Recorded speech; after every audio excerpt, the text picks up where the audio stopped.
Hey Megan, this is our very first Through 173 Miles video.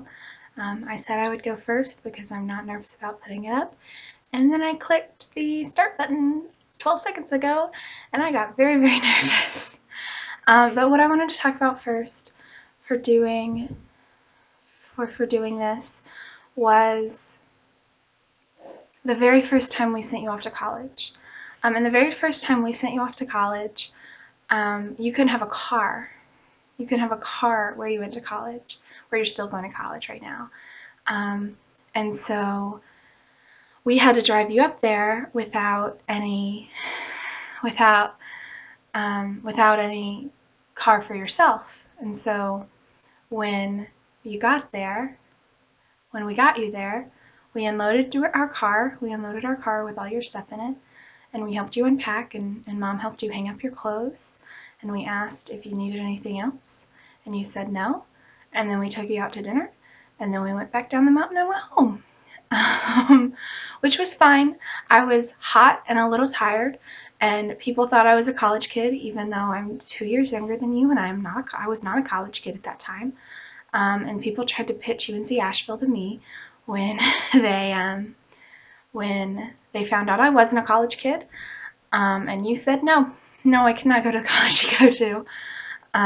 So that was an experience, and that's what I remember the day we dropped you off. But the next day is the day I want to talk about, and part of the reason I want to shoot these videos. The next day, I was doing something in my room, which is right beside yours, in our parents' house now. And I needed you. I didn't need you.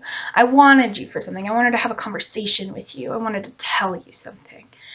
I don't remember what anymore. That was 2.5 years ago.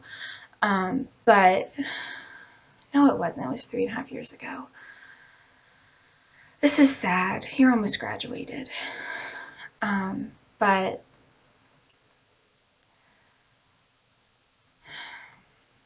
after I needed to talk to you. I wanted to talk to you. And I called your name because all summer, no, all of my entire life, if I called your name, you would come to me. You would yell back and say you were busy, or you weren't going to stand up, or I needed to come to you, or you would come to me and we could talk. That had been my entire life up to that point, and now it's not anymore. Now talking to you is much more difficult. Talking to you means waiting until we can both video chat, or calling you on the phone and hoping that you're not hanging with the rest of your friends or with your housemates. You have housemates, Megan. You have a house, Megan. And this summer was the first summer that you weren't living at home anymore, that you weren't at our parents' house anymore. And that was difficult. That was hard for me. I remember when you told me I'm not living at home this summer, last spring, almost a year ago, probably last March, I cried. You texted that to me, and I was upset, and I cried very much, because I don't know how to live without my sister. And I'm learning to, but I'm also learning how to talk to my sister without being able to touch her, and talk to my sister without being beside her. And that's cool too. It's cool to have experiences like this. Well, I am now crying, which I was expecting for this video, but now I want to cry for a different reason. I came home this weekend and spent the weekend with my parents, with our parents. I'm filming on a Saturday because I didn't want to wait till 6 p.m. to get back to Greensboro and film there. So I'm here.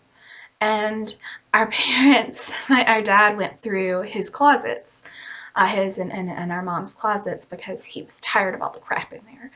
And he found all this stuff. He found like some of our trophies and some of our school art projects, and he put a box of it in my bedroom and put a box of it in your bedroom for us to go through later. But I started thinking about what were the toys we played with as children.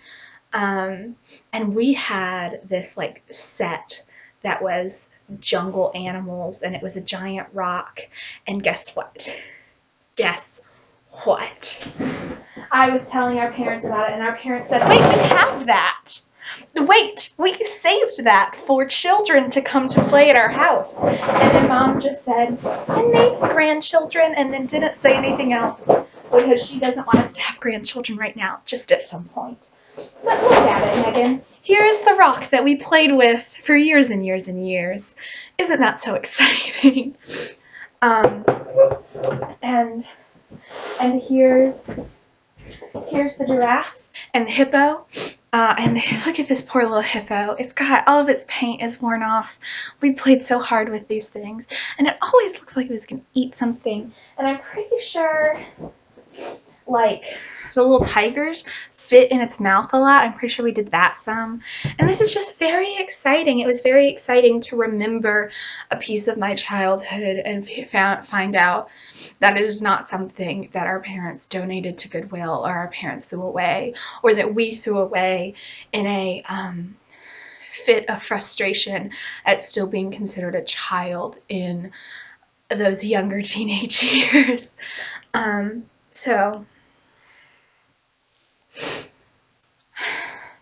I love you, Megan. I'll see you on Friday.